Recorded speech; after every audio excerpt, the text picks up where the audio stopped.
Hello, everybody. This is Dorcas Chandler at dorcasgazelle.com. Good morning, good evening, wherever you are all over the world. We thank you for visiting our YouTube channel, Changes from Within. Today, we're just going to talk about some things that I think that are very important to me and something on a lighter note, to count our blessings. And I was just thinking about my friends this morning when I was laying in my bed and thinking about how blessed I am to have such great people around me. And I just wanted to celebrate them on today, because I don't have a car, but I've never wanted for nothing. So what I'm doing today and what I'm trying to allow in my life is to be grateful for what I have, because I have so much. And we all have so much if we really, really, really look around and see, because I'm telling you, people are great. And I thank God for everybody that has been in my life, that has been on my journey with me, that has encouraged me, that has taken me to the doctor, brought me food, bought me clothes, and been a friend to me, sit and talk with me, laugh with me, listen to me cry, listen to me complain, just stuff. I mean, I am just so blessed. Dorcas Chandler is so blessed, and I just wanted to come back and do a taping and say, you know what? I appreciate you. Yeah, you. If you start naming names, you're going to forget somebody. Why? Because you got so many people in your world. I have so many neat people in my world. And those that are not so neat, they make it neat also. Because it causes us to grow. And as I was laying in the bed this morning, I was thinking about when I had my apartment in Inglewood, California, and how that I had this lamp. I mean, it was my first time moving out and from my parents' house, and so I had this lamp, and I don't know where it came from. I think it came from my friend who had lived there before. She had left some furniture in there. Yeah, that's where it came from, because I had their furniture, I had their lamp, and I had everything. All I did was have to move in their apartment because I was working out in that area. So this lamp would always lean. And no matter how much I tried to stand this lamp up and screw the thing in the top, it would always lean. And so one night I had this single party and had the singles to come over to my apartment, and one of my friends walked in and he saw the lamp shade leaning. Not the lamp shade, excuse me. He saw the lamp shades leaning, so he just went there and screwed the same screw that I was doing, and it never leaned again. I'm going somewhere with this. I never ever forgot what he did for me, because that lampshade used to really bother me. Well, here we are some 30 some years later, and my friend takes sick. And he's married to my good friend, and we were talking about some things, and then one morning he called me, and he sounded like he was in distress. And so I was listening to him, and then he called me again, and so then we start interacting, and I start calling him, And when I was talking to his wife, she never mentioned that he told her that we talked, so I never said anything to her. But eventually I had to say something to her because I knew that her husband really needed something from her. So one morning he called me, and oh, it just touched my heart in a really deep place. And I told him, this is in 2016.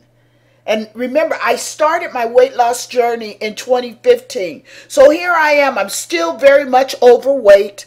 My back is still bothering me. I used to get in people's cars, and this is true. I could not even fasten the seatbelt. So what I would do, I would hold the seatbelt because if the police was to come by, I didn't want to get a ticket. So here I am telling my friend, because I'm listening to him, I said, I'm coming.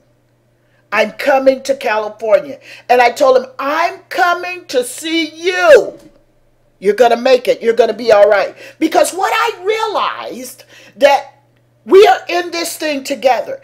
And there was some weight issues that he was dealing with. And I was certainly dealing with the weight issue. And I just wanted to go and let him know that I supported him. So, in the midst of this, me and a friend of mine, we were going to drive to California. I didn't know that if I could really sit up that long. But I was going to go because I told my friend, I'm coming. And I told him in 2016, I said, I'm coming before this year is over. I'm coming to see you. And he said, really? I said, yeah, I'm coming. And so my friend, as we were planning the trip went north or south or east or west. Anyway, it didn't work out that we were going to drive. And so because I had given him my word, I said, I got to hop a plane. Now, here I am. I'm still on a walker. My back is still jacked up. I still got all this weight, but had lost some weight, maybe 20, 30 pounds, if that. And I got to go to California, and I got to get on a plane. Now, anybody knows about getting on a plane, and if you're fat, if you're skinny, those seats are really, really not meant for people that have any weight. Forget the seatbelt, okay? We won't even talk about that. But anyway, I call. I make my reservations on American Airlines. And I'm apprehensive because I'm disabled. And so I'm talking to them, and they said, Miss Chandler, all you got to do is get here. Then my friend was telling me that I was staying with Dorcas. You got to have a wheelchair. I'm not getting a wheelchair. You're not telling me to get a wheelchair. I'm not getting one. Dorcas, you're getting a wheelchair. And the reason why she was saying that was because all of a sudden my phone is ringing and people are saying, hey, I heard you're coming to California. They wanted me to do this. They wanted me to do that. But they had not seen me with my disability. They did not know that my limitations were just really limited. And so anyway, I get this transportation chair because I'm supposed to be going here, supposed to be going there, supposed to be doing this, supposed to be doing that. And I said, no, wait a minute, Dorcas.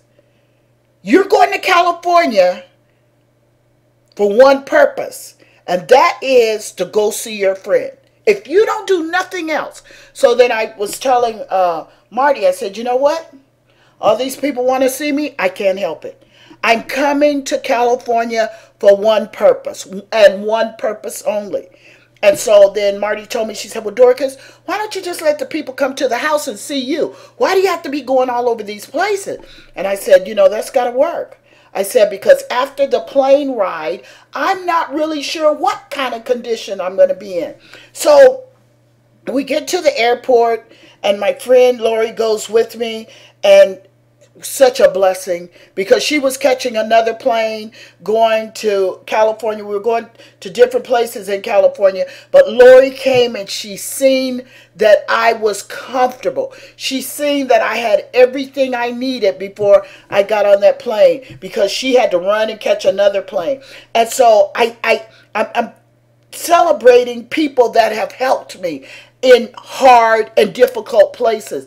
And so when Lori left, then they came out to get me, to take me in. And when they took me in, I was at the front of the plane. And so they were so cordial to me. They were so nice to me. They walked me to my seat, even though it wasn't far. This guy came down, he's really big, and he says, "Hey, I'm going to be taking you." And I said, "You are?" And he said, "Yeah, all I want you to do is hold on to me." And I was like, "Oh, Lord," holding on to a man, and he smelled good and looked good. But it was all good. And so he took me to my seat. I sat down. They got me in my seatbelt and everything. And I'm flying. And I haven't flown in I don't know how long. And so the plane takes off. We get to the California. And I'm excited. I'm at my friend's house. And I have to lay down and get myself back together. And then people started coming. And so people were coming over to my friend's house. And then when my brother found out that, hey, you're not coming to California and not spend Thanksgiving with me. And I said, "Hey, we're having Thanksgiving out here," because I knew I had one goal. He said, "Dorcas, I'm coming to get you." He said, "If I have to come and get you, you spending Thanksgiving with me." And so anyway, I spent Thanksgiving with him. And all people was coming over to the house. And that Marty so graciously allowed me to entertain at her house. And so then my friend that I was telling you, that's my good friend, she said, "Well, Dorcas, since everybody wants to see you, why don't we just have a party at my house?" And I said, "Are you sure?" And she said, "Yeah." I said, "Well, you have to ask your husband. This isn't something me and you could just plan. You need to ask him if this is something we could do." And so it was something that he said, "Yeah." They catered this party for me. I go to my brother's house for Thanksgiving. Now, the next day, I need to be in Pasadena. And so I go to my brother's house in L.A., and I'm telling you, it was wonderful. And when I seen what God had did in his life, and seen his home, and you know, he got a Lexus, and all the things that God have blessed him with, I was so overwhelmed. And then I looked, and I was like, this house is on a hill. And, you know, we got to call him, and he got to come out and get me. So we called him, and he came out to get me. And I was so glad that I was able to go to his home. And they treated me royal, and you know, I don't like a lot of fanfare. I just don't. But I tell you, it was wonderful. And then after we left there, then we went all the way back to San Bernardino, where Marty lives. And then that next day, I had to be going to this dinner party, because that was the goal for me going. And so I get to Pasadena, to this other home that I hadn't been to. This house rather, is sitting on a hill. Oh my goodness. How am I going to get in this house? And with these steps and the pillars over here, one over there. And I think I've talked about this before. But anyway,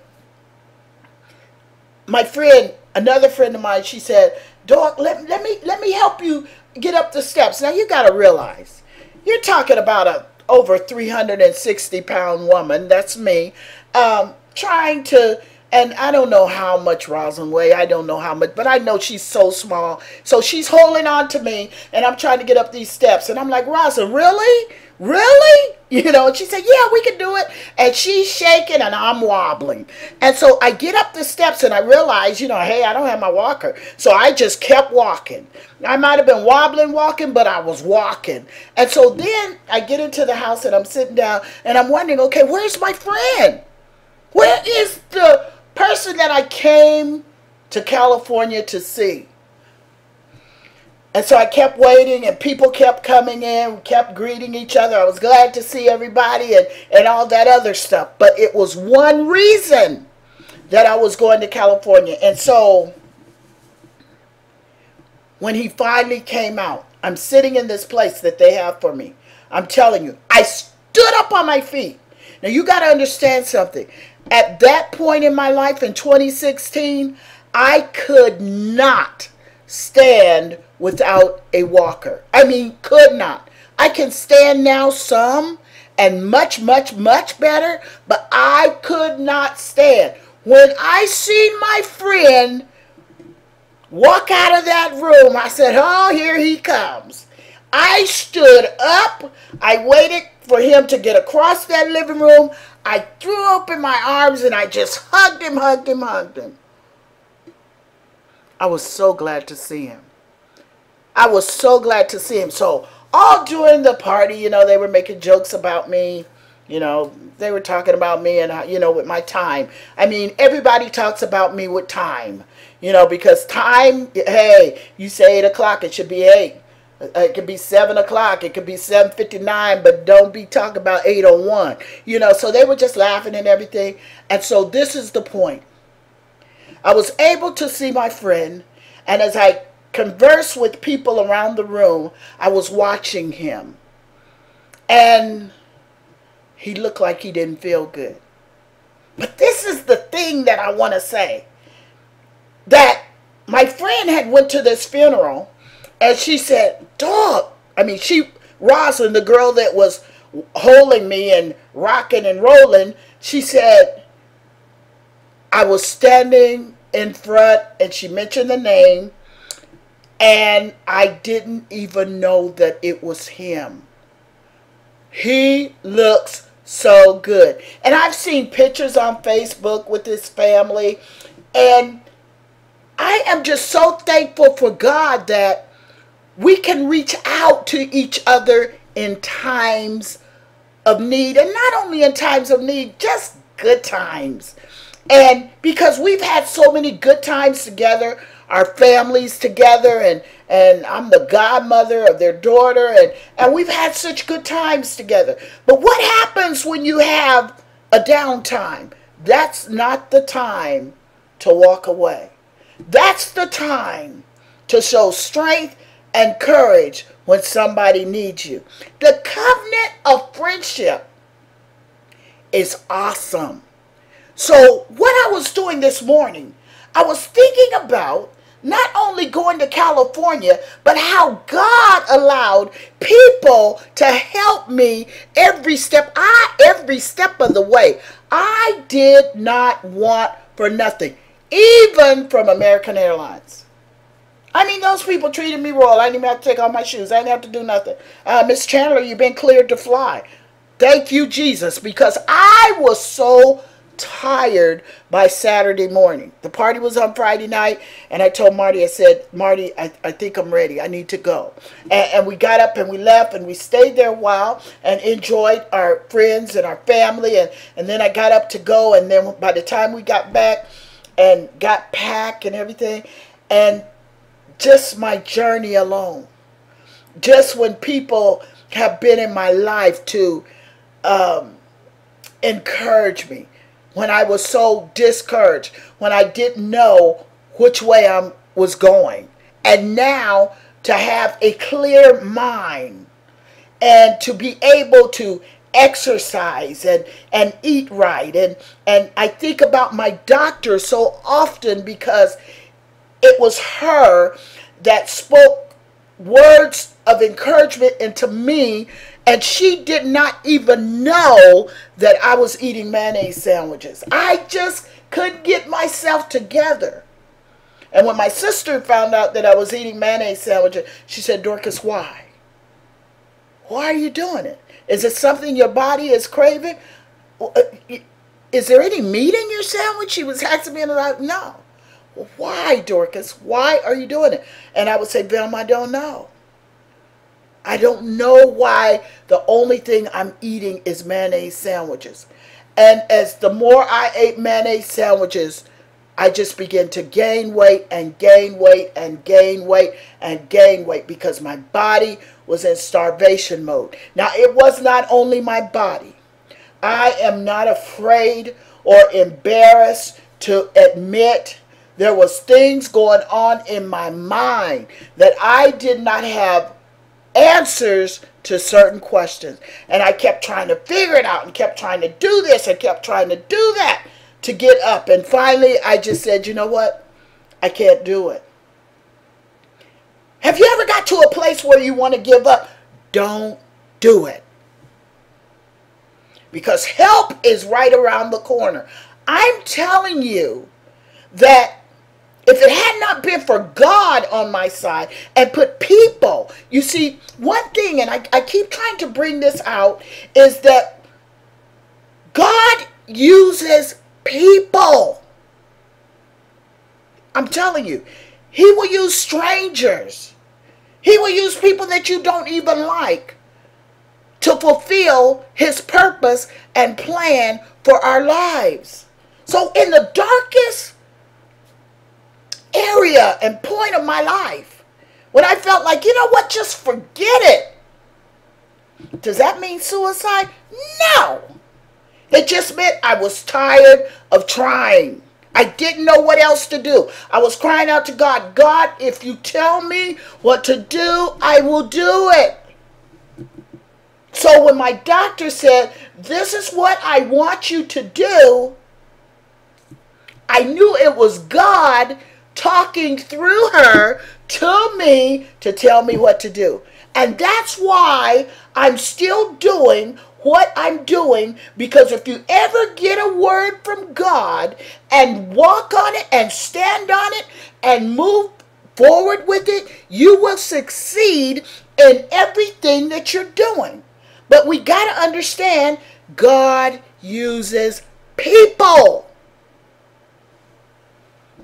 And I'm telling you, there's been marvelous people in my life. People to clean my house. People to wash my clothes. People, like I said, to get grocery for me. To go to the health food store. I mean, to pick me up to go to church. To bring me home. To make sure I have food on Sundays. Make a snack for me because church is too long. Take me in the back of the church and make sure that I have pillows when I couldn't sit up for the whole service. I cannot even name all of the stuff that has happened to me. People that call me on the phone and make me laugh like crazy. I got a friend, Ruthie. She makes me laugh like crazy. When she calls me, I enjoy her calling me. Because I know that before I get off the phone, she going to say something and we going to be laughing. My sister, I can't say enough. So what I'm saying, enjoy life, live life, and I'm excited about the next level in my life. You know, I'm writing a book, and I have it on my website, dorcasgazelle.com. I have the cover on it, and I'm excited about writing this book. Because you know what I realized? And I'm not going to be talking all about my book. If I don't know that I was beautiful at 400 pounds, I'm not going to know that I'm beautiful when I get to 200 pounds. We have to know who we are. And this is why I'm writing this book. Because you know what? Hey, Dorcas Chandler is beautiful. Why? Because I love people. I love God. And I try to serve people like I want God to serve me. I really do. I really do. Nothing weird, nothing freaky. It's just that I love people. I've had wonderful people in my life. And I just come back today, like the leopard in the Bible, to say thank you. I come back to say thank you. I'm grateful in my heart. I might not have mentioned something that you did, but know this. I'm still grateful. This has been Dorcas Chandler. And I want you to know that if you want to subscribe to our YouTube channel, you can do so. If you don't worry about it. Thank you for listening. I thank each one of you all for even listening to me. It's not scripted. I speak from my heart. I have to be Dorcas. And what I'm realizing is that I am Dorcas, and I have to move from the place of who I am, the core of who Dorcas Chandler is. And you know what? I'm loving it. I'm loving it. I'm loving it. I'm loving it. I'm loving it. And some mornings I get up when I wash my face and I'm getting ready to go out there and get my breakfast and stuff. I look in the mirror. My hair could be all over my head. And I say, you know what, Dorcas? You're beautiful. And I'm going to keep saying it and keep saying it until it get down into the core fiber of who I am. Because you know what? Nobody in this world has ever told Dorcas C. Chandler that she was beautiful until I got a card from a friend. And he said to me, you are so beautiful to me. I cried for 3 days. Because no one have ever told me that I was beautiful. They told me that I'm pretty. I look good. They like my clothes. They like this. They like that. I'm smart. They've told me all kind of things. But no one has ever told me, Dorcas, you're beautiful. And you know what? I'm beautiful. and I want to tell you something. I don't care how you look. I don't care the size. A size 0 to a size 54.5 or maybe even more. You're beautiful. Yeah, you. You are beautiful and valued and loved. Not only by God, but by people. Huh? People love you. You know what? People love Dorcas Chandler. Even with all my stuff. There's some people that have never walked away from me. And I told somebody I was going through a situation a couple weeks ago. I said, I don't walk easy. If I love you once, I will love you for a lifetime. I'm not walking easy. I'm not walking away from you easy. Get that. You're stuck. This has been Dorcas Chandler at DorcasGazelle.com. Go out and love somebody. And don't only go out and love somebody, love the one that you're with. God bless you. Until next time, you be blessed.